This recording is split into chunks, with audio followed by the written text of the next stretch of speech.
For those of you less familiar with LEAF, our jobs are to connect you as educators with quality forestry education materials. Part of that job is to connect you with the resource professionals who are the experts. And that's why we're here today. LEAF is a partnership between the Wisconsin DNR Division of Forestry and the Wisconsin Center for Environmental Education.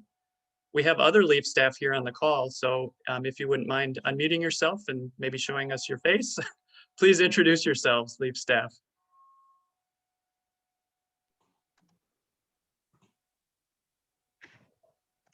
I can go. I'm Gretchen Marshall, as Steve said, also with LEAF. I recognize many names out there, so thank you so much for joining us. And within LEAF, I kind of focus on the school forest program. All right, and I'm Kate Flick, and I do a lot of outreach with K-12 educators, so usually bumping around the state and doing different workshops, but we've transitioned to different virtual versions recently, so. I'm Nicole Filizetti, and I apologize, my phone is ringing, but I coordinate professional development and the Project Learning Tree program. I'm Jenny Christopher, and I'm the communications specialist at the WCEE, and I send out all the newsletters that hopefully you receive, and if not, I'll put a link in the chat so that you can sign up for our newsletters and keep up to date with all the things we're doing, and also you can follow us on our Facebook page. I'm Jacob. I am an office support staff here at WCEE. Thanks, everyone.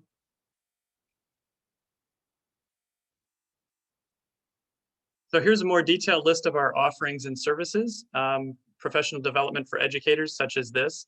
Other workshops. I know last year, about a year ago, we ran actually a fire workshop, a wildland fire workshop. So periodically we run things like that, invasive species and others. Curricular materials are all free to download. We have grade specific curricula tied to educational standards. Some of you may be familiar. We've got a wildland fire guide.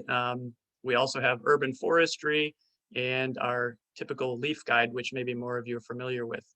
We also have hands-on forestry education kits available for checkout for free, and you can check out our website to find out which ones are available during this COVID time. And our website is leafprogram.org, so you can go there for any of this information. We support outdoor classrooms, as Gretchen mentioned, school forest program, and we also house the Project Learning Tree program, which is a national program, and our state coordinator for that is Nicole. During today's presentation, please feel free to put questions in the chat at any time. Some questions will be answered during the presentation and the rest will be responded to during the Q&A or via email, depending on time. With that, welcome to our speaker, Catherine Koele, a wildfire prevention specialist with the Department of Natural Resources. Thanks for joining us today, Catherine. Thank you, Steve, for that great welcome. And I appreciate you guys spending your lunch with me, whether it be at home or in your office. So again, my name is Catherine Koele, and I'm the wildfire prevention specialist for the Wisconsin DNR. I appreciate all the work that the LEAF program has supported the Division of Forestry over the years. I started work with them back in 2007 when we developed our wildland fire K-12 curriculum. So it's nice to see it's still going. Could probably be updated, wink, wink, but always a ton of information on there. And I'm gonna start sharing my screen here, if you just give me a second.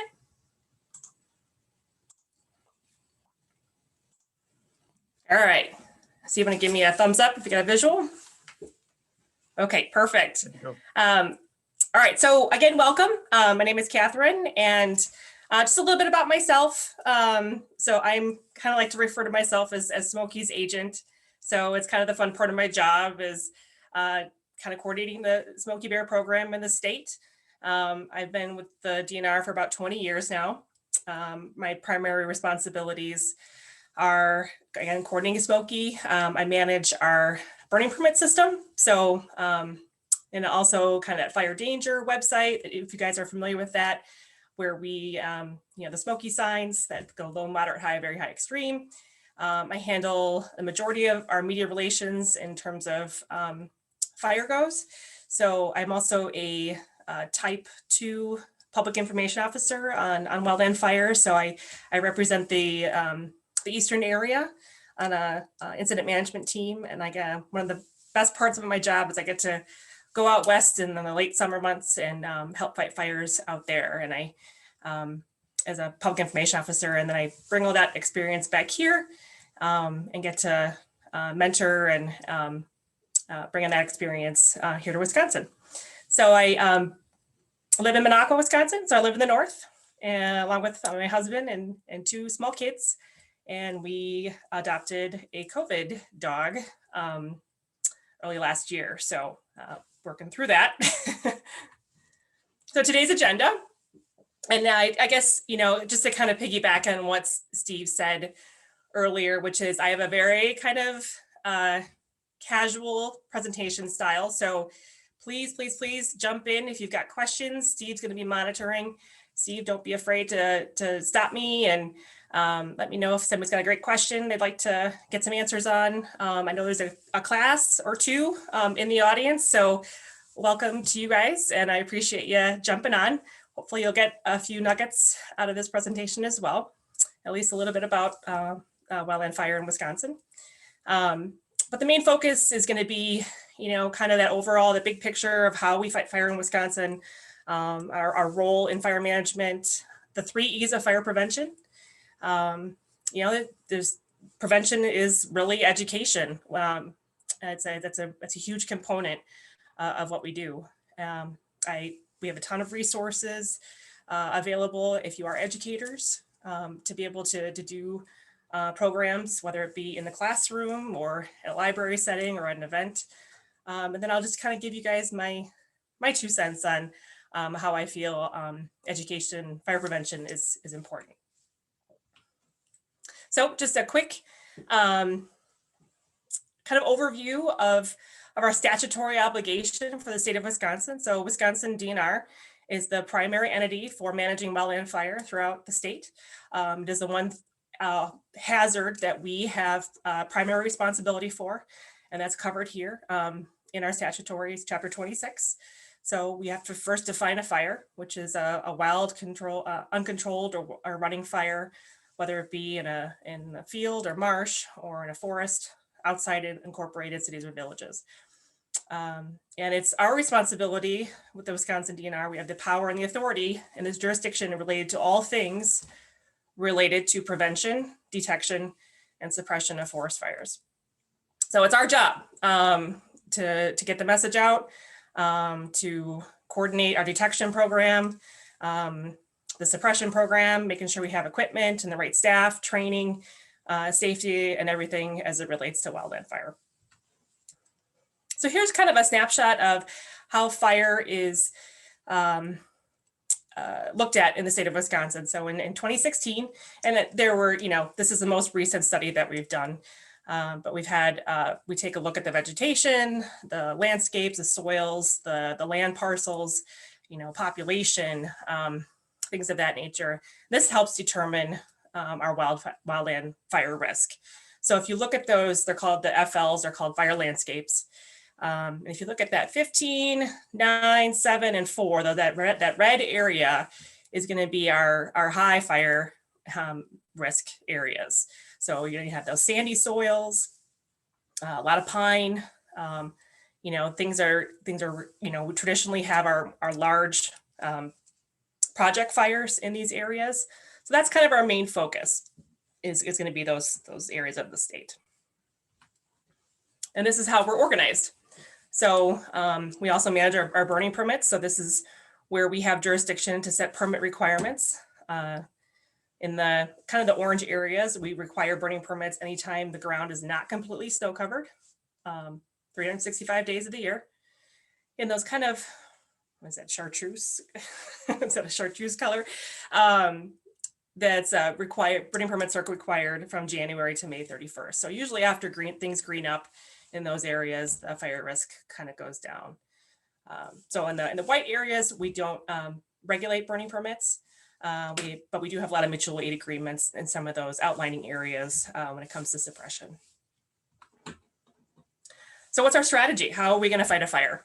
Well, we have to prioritize, right? So obviously human life is going to be the number one priority, property, natural resources. Those are the main objectives for every fire.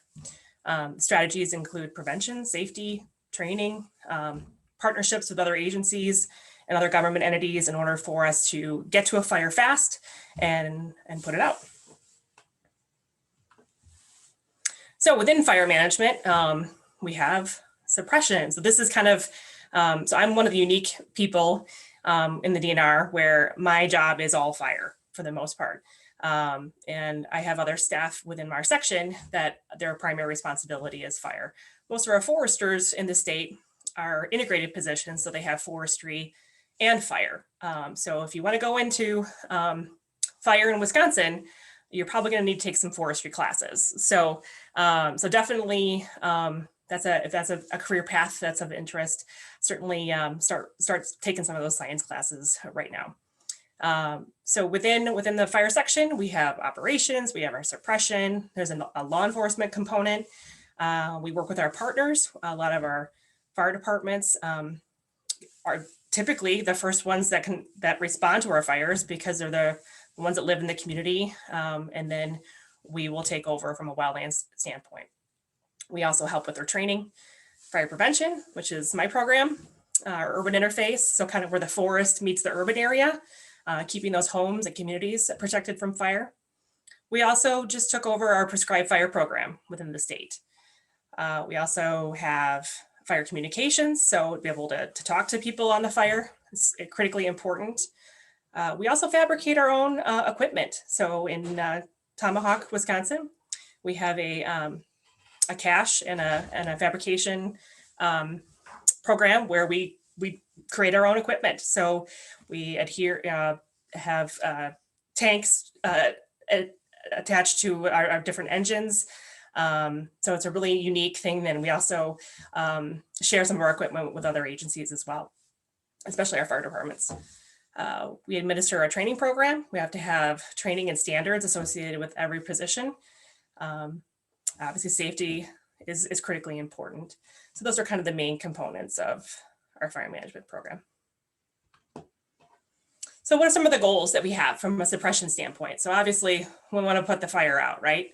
So the good news is 90% of all of our structures are saved when they are threatened. Fires are responded to within 13 minutes. So that means we probably have our equipment and our staff in the right place. Fires are controlled within the first 12 hours. So we typically don't see those long duration fires here in Wisconsin that you see out west, where there's multiple operation periods of multiple days. We usually get our fires out pretty quickly, and we have to because we don't have those huge tracts of land like you see out west, where you can let fires burn for multiple days. So that's one of the benefits of our fire control program. And 95% of our fires are kept to 5 acres or less. So our fires are small, but we do have a lot of them, more than people think. So, little pop quiz. Steve, get ready for your chat box. What's the #1 cause of wildfires in Wisconsin?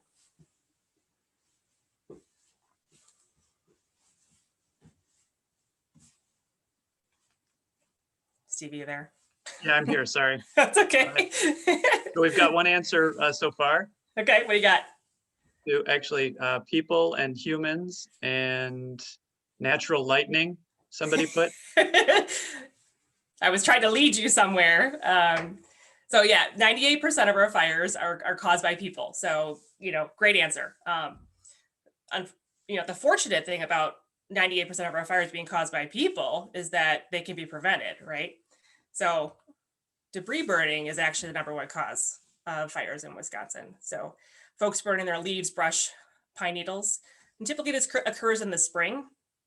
And really what it boils down to are the weather conditions. People, we're kind of getting close to that time where the snow is melting and people are ready to get outside, do some cleanup around their yards, and they choose to burn that stuff. And that's usually that right after that snow cover disappears till full green up is Wisconsin's peak of fire season. So typically when you see things out west burning, that's usually in the late summer, but here in Wisconsin, that critical time period is in the spring.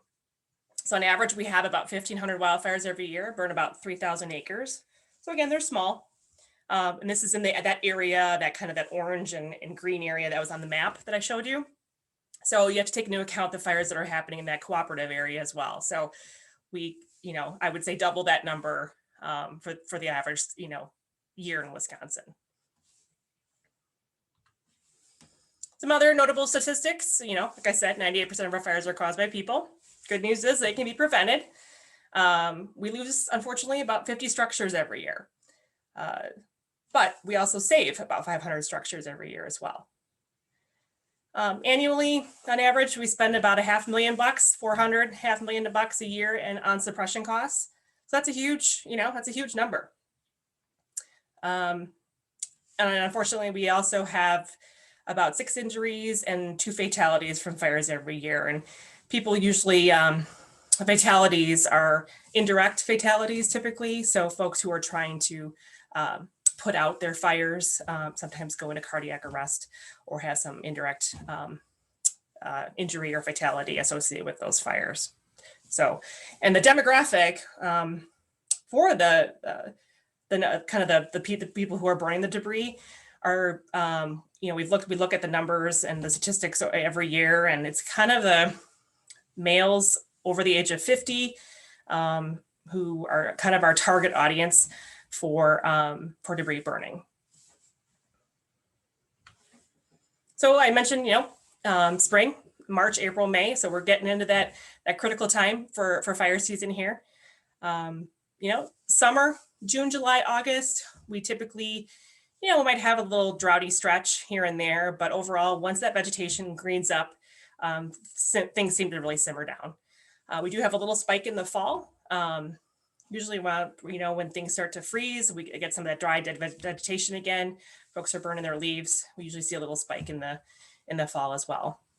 In the winter, if we have some snow-free conditions, a lot of times what we'll see is folks dumping their ashes from their wood stoves. So we'll typically see a little spike in those kind of fires. That's kind of the breakdown of our causes.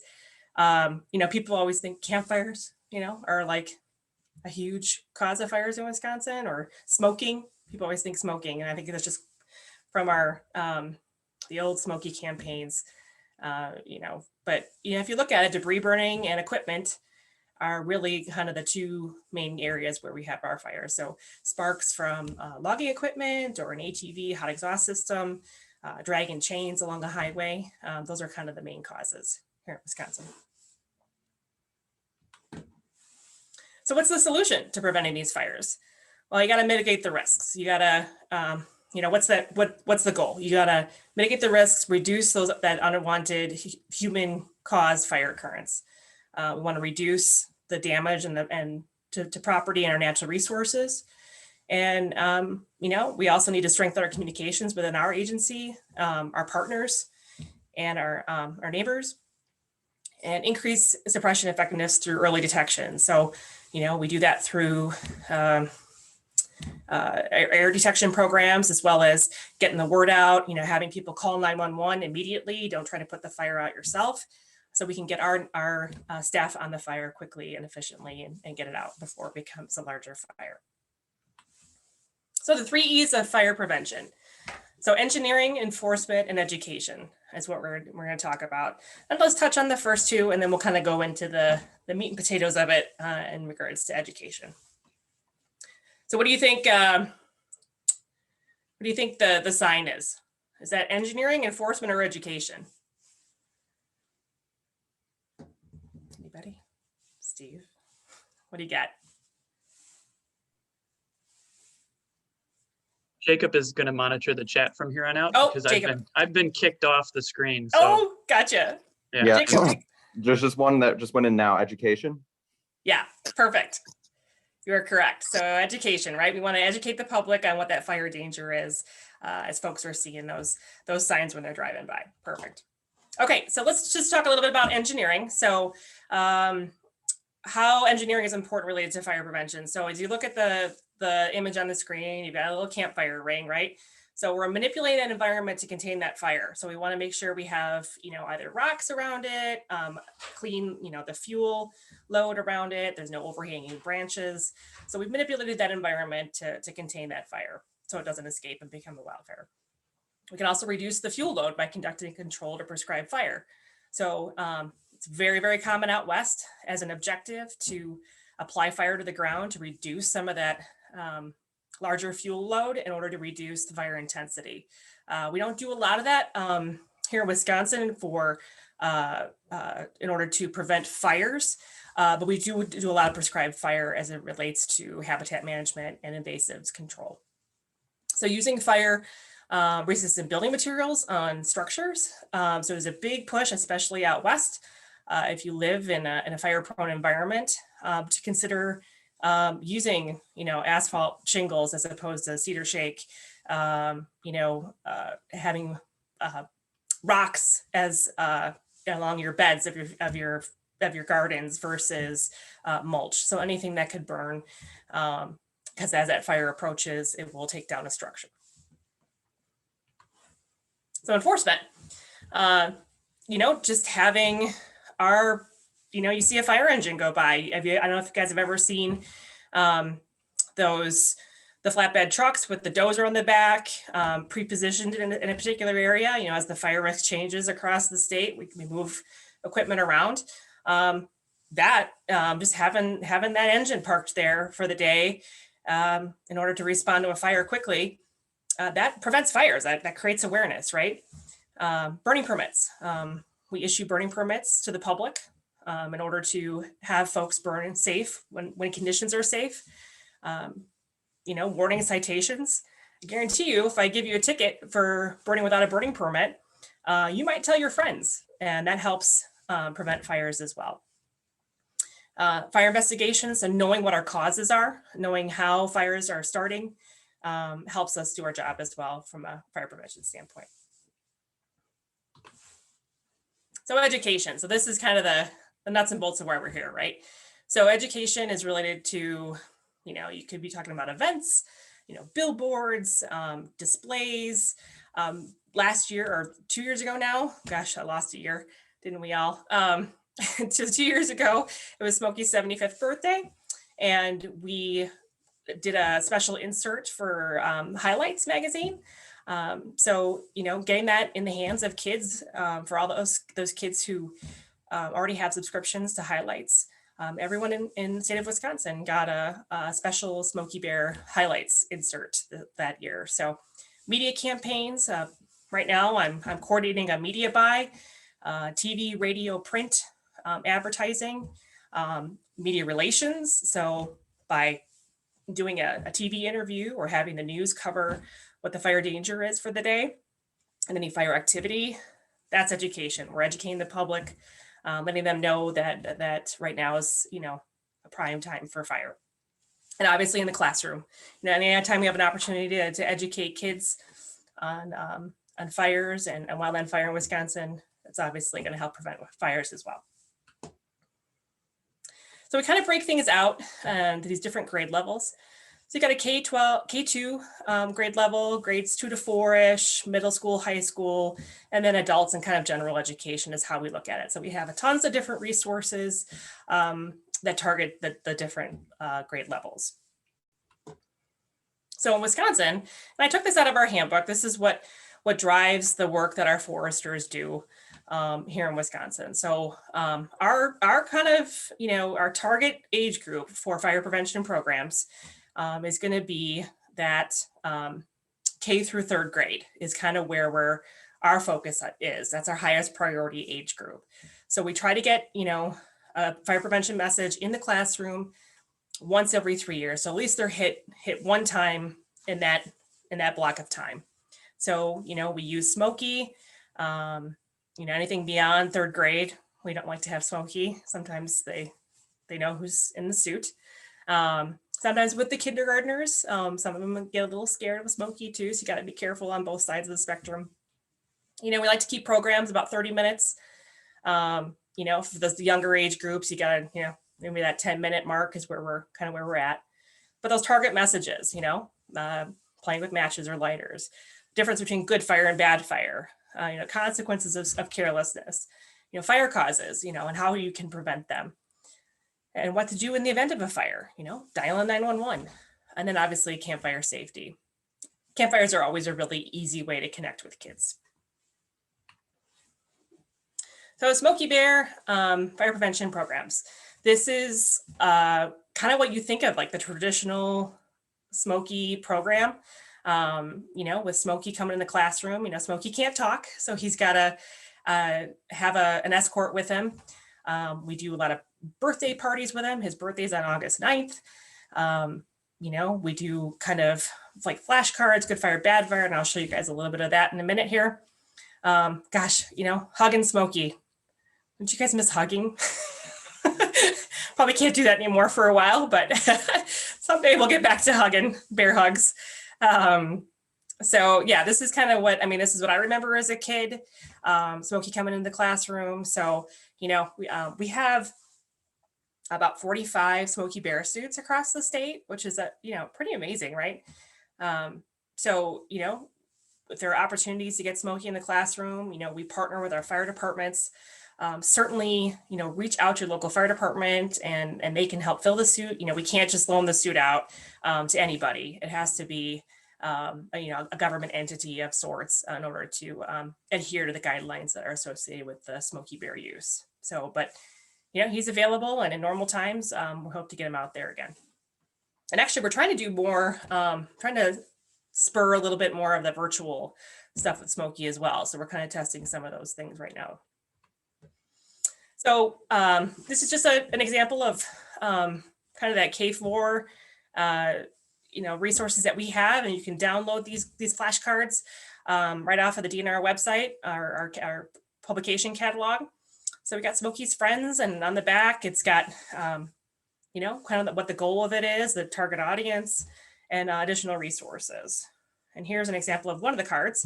And what's cool about them is that you can pull out, different, if it's, a younger audience, you can stick to some really basic things. If it's, an older audience, you can pull in a little bit more. But I love this because you can hold up the card, and even in a virtual world, you could do this. And on the back, it's got some prompts that you can ask the kids as well to just kind of build some conversation. And with Smokey, I like to do, all right, kids, is this a good fire or is this a bad fire? And it kind of gets them engaged a little bit. So another really kind of fun thing to do is set up a campfire in your classroom, a fake campfire, something fun, have kids learn, how to build a teepee versus the crossfire, the log cabin. We have all these different resources to help you do that on the Smokey Bear website as well. You have the kids pretend like they're roasting some marshmallows and talk about why it's important to have a good ring around it. Make sure there isn't anything that could catch on fire, like their tent or any overhanging branches. So this is a fun, interactive way. Kids love it. I've got little kids. I've got a 6 and a 9-year-old, and they love to pretend campfire in the house all the time. So another easy thing to do is just read the story of Smokey Bear. It's a great, cute little story. This is available on the National Symbols Cache website. It's not very expensive, and you can use it over and over again. It's the big book. It's got Spanish and English on it, which is pretty cool. So that's just an easy way to get to engage kids just by reading the story, so they know who Smokey is. One of the other programs that we do is called the Take Smokey Camping program. Again, normal environment.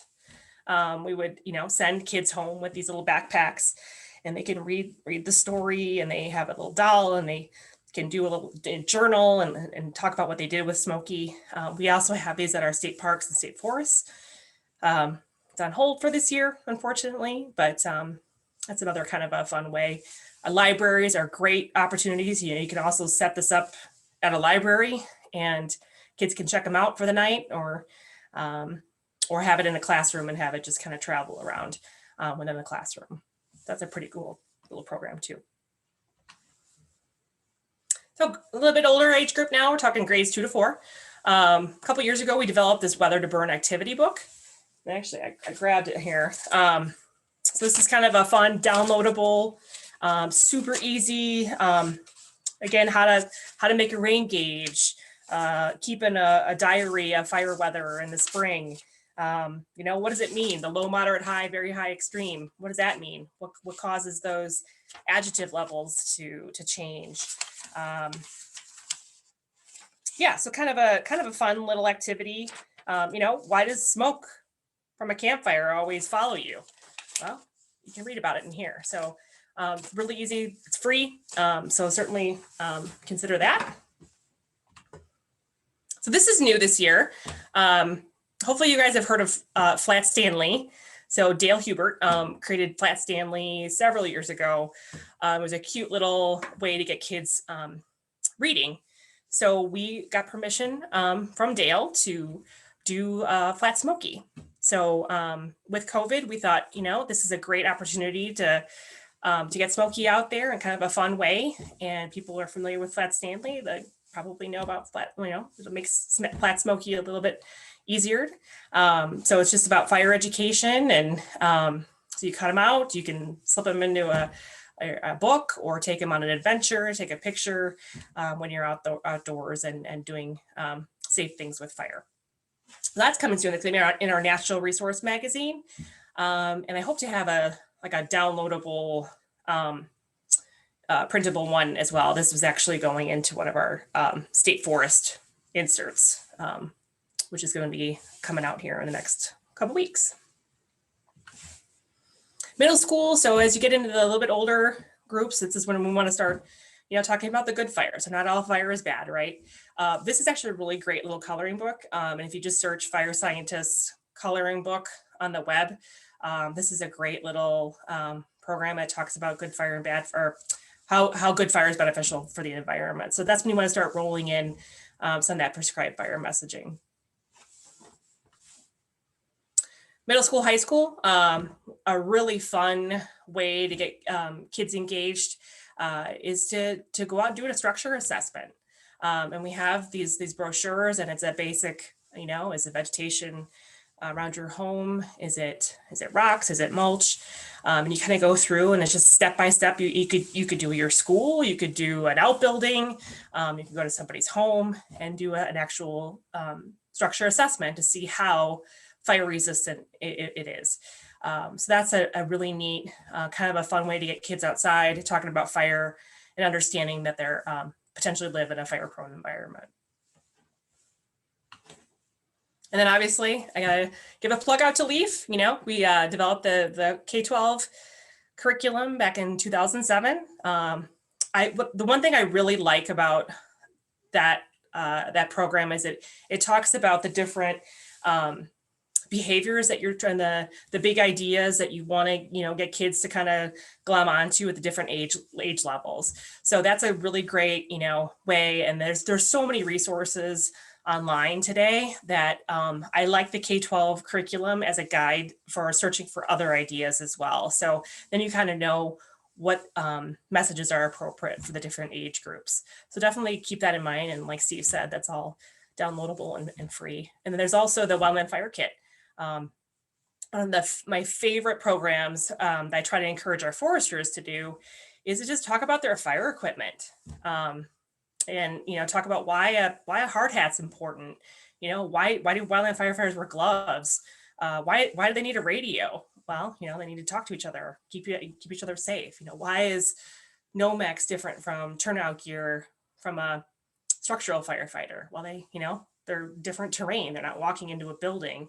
They need to be able to move and drag hose and have tools. So, what does a fire shelter do? So WCEE also has this kit that's available that you guys could check out, or, maybe just talk to the local ranger station as well. I'm sure they'd let you, or fire department, if they have wildland gear, if they're not available, but I bet they would let you borrow some of it, maybe if they had some extras laying around. So that's kind of a fun way. So high school career building, obviously this is the time when we want to influence kids to, take up different, careers in forestry or fire, as I mentioned. If you want to go into fire, at least in Wisconsin, you're probably going to have a forestry background. So now's the time. We have a lot of great resources. So if you know of anybody who's interested, or is it David's class, if anybody's interested in becoming a wildland firefighter, we've got a web page dedicated to kind of guiding you through that process. So definitely check that out. And then, let's not neglect adults, right? So adult education is critically important. Again, they're the majority of the causes of our fires. Smokey is one way to connect with every different audience. There's a lot of nostalgia with Smokey. He's been around for a long time. He's not selling a product. It's the longest running public service campaign in history. There's some political ties. There's the true story of the actual bear that was found in the Capitan Mountains in New Mexico. And Smokey the bottom line is he bridges a lot of generations, and he's still going. So Smokey connects with just about every audience. We're out there. The photo on the left is us at State Fair. So we have Smokey Schoolhouse at State Fair. We try to get to events, parades, doing different things, allowing kids to squirt a back can, letting them try some of the equipment out. That's always a great way to connect with the public. Obviously, we have a ton of information on our website. We just reorganized our website over the last year. So, if you're interested in fire management as a whole, certainly go there. I took a snapshot of kind of our publication catalog where you can download all of our different publications, and you can search by fire. So certainly, don't be afraid to jump on there. Another thing, is just general. Again, I mentioned it earlier. Burning permits are a way to educate the public. If 1/3 or 2/3 of our fires are caused, 1/3 of our fires are caused by debris burning, we need to regulate that. And a way to do that is to encourage people to get burning permits. So that's a way that we need to connect with our mainly adult audience. But and then those fire danger signs, right, that you see across the state, the low, moderate, high, very high, extreme. And this is just a snapshot of the web version of that. We just released our fire management dashboard. So kind of a cool, we just literally just put it out there last week, and it's a way to, it's an interactive mapping tool that allows us to select a particular area. So if you live in, let's see, I'll go to the next screen.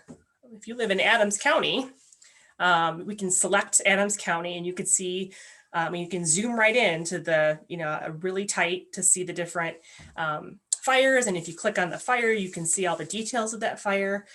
So it's really, really a cool tool to kind of zoom in on and see, why it was caused. You can see how much we spent on it.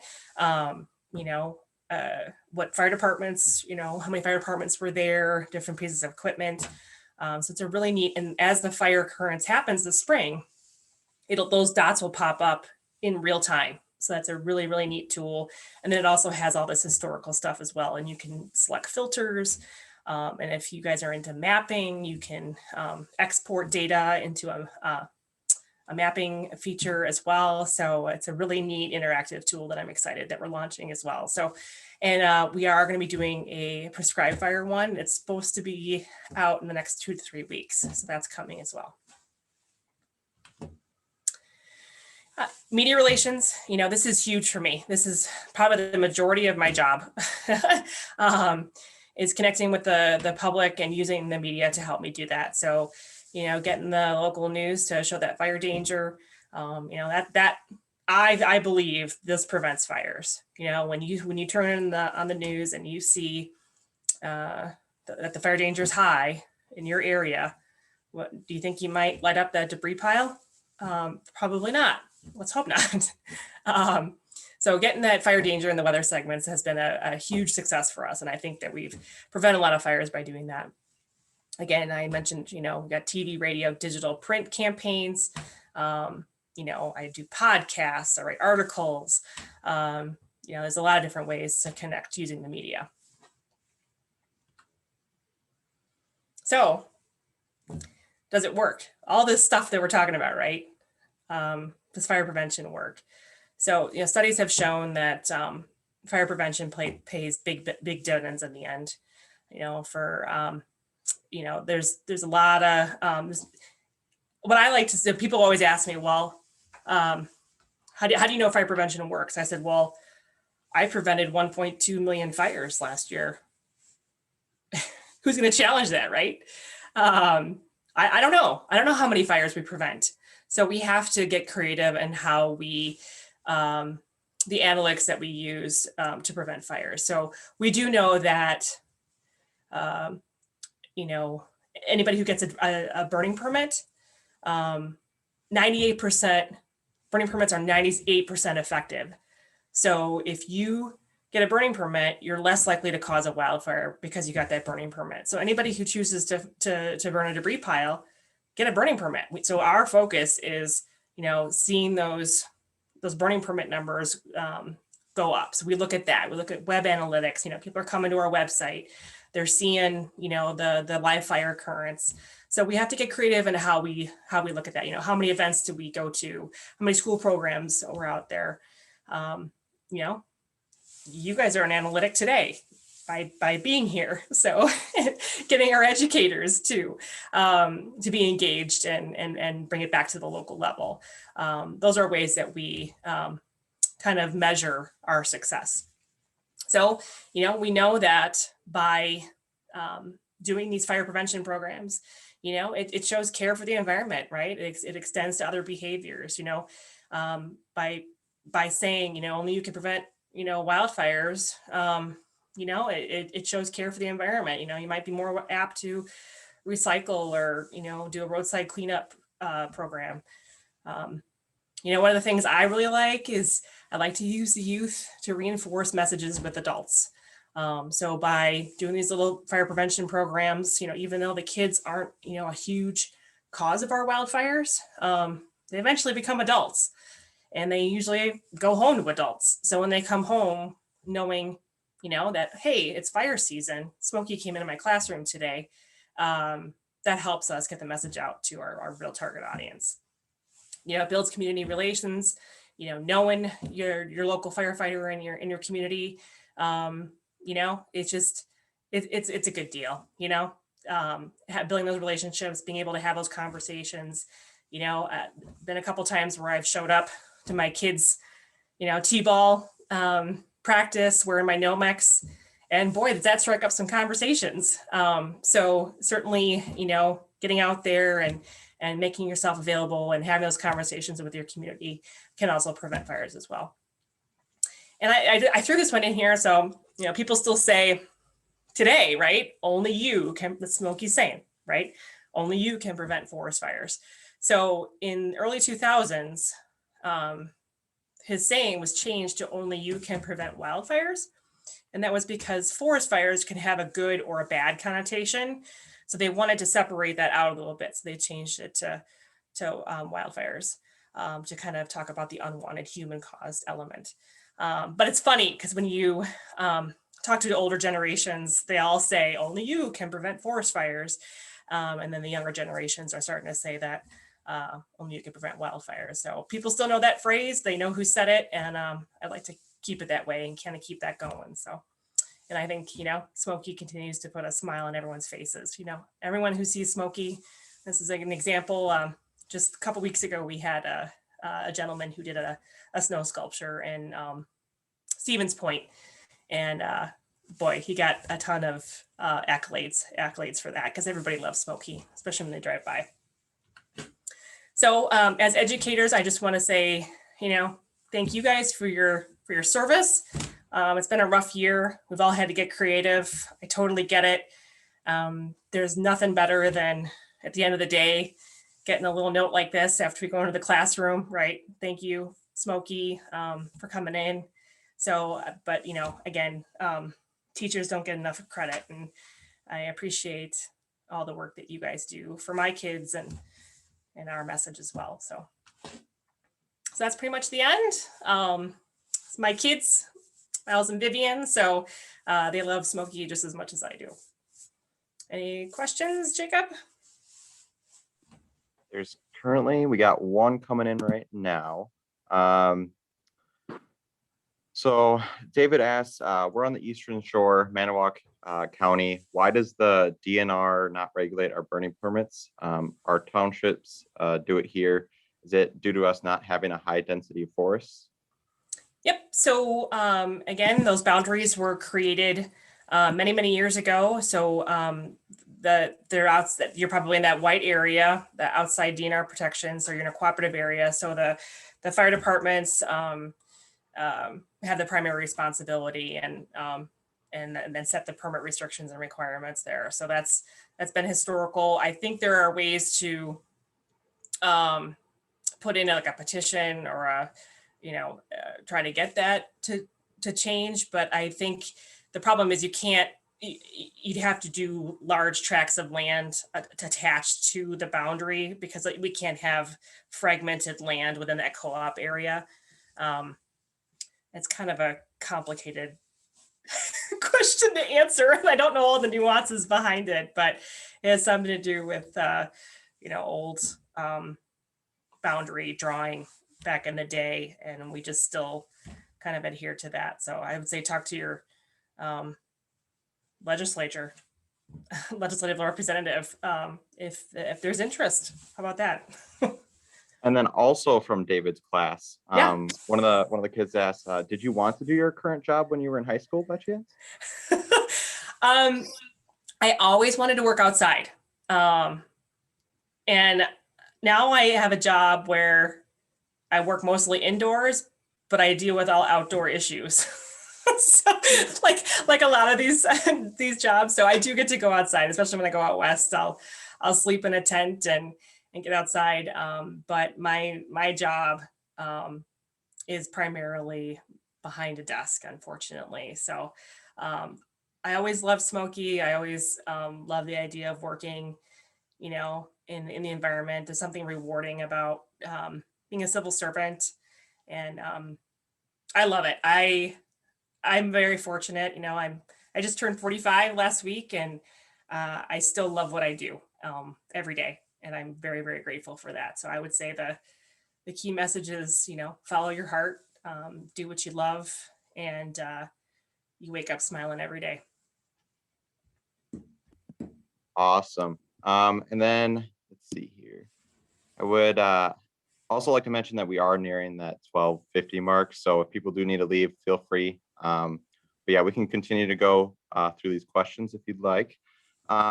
So we have one from Elizabeth. Do you think it would be more of a deterrent if burning permits had to be posted like it is done with building permits? If burning permits were what? So do you think it would be more of a deterrent if burning permits had to be posted like it is done with building permits? Oh, that's an interesting strategy. We issue over 60,000 burning permits every year.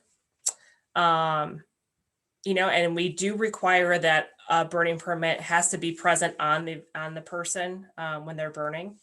The only thing is sometimes people burn in rural areas or like not at an address.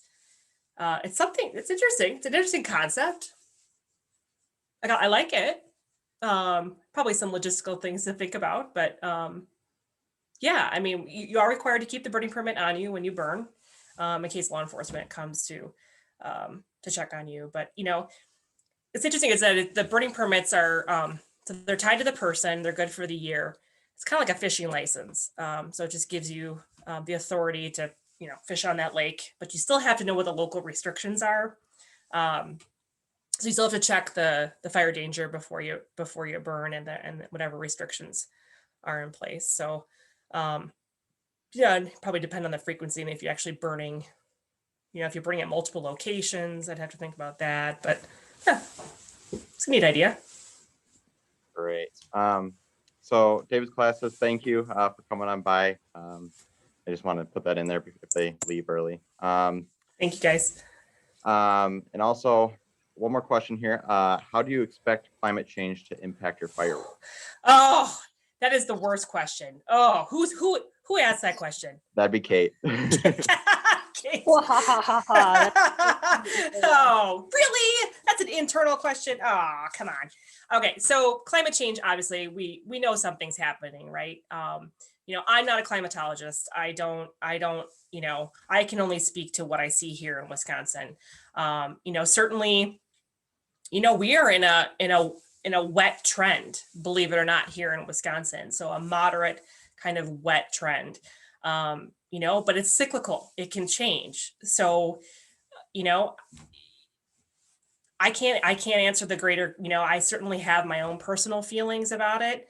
I definitely think that, our existence here has something to do with our climate, right? So to what extent and how that impacts our fire season, I don't have the answer to that question.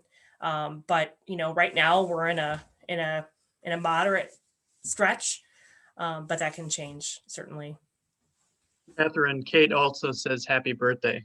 Belated birthday, by the way. Thank you.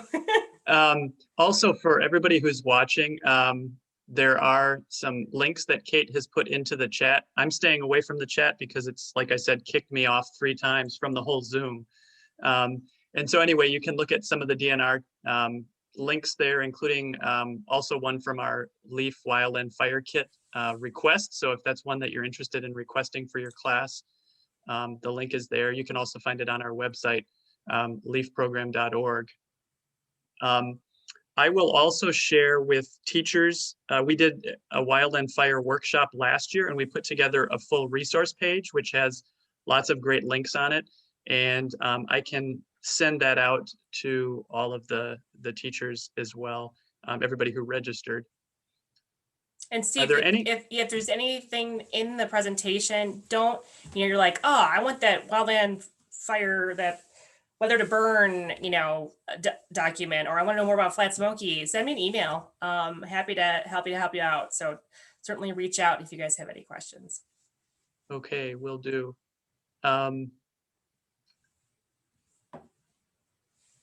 Darlene asks what link takes us to Flat Smoky, and Kate, Kate put the connection to the resources from our Wild and Fire workshop there.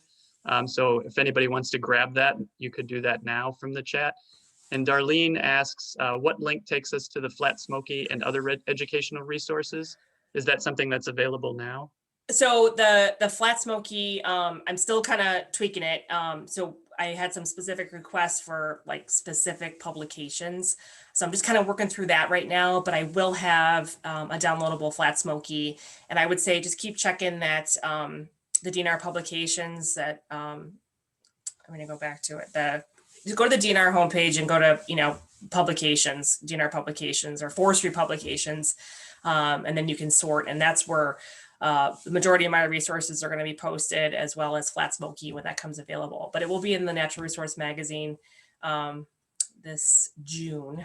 But I will have something that's for easy download coming soon. So now that I made the promise, I'm going to have to get it done sooner rather than later. So I'll get on that. Thanks. Would you mind stopping the screen?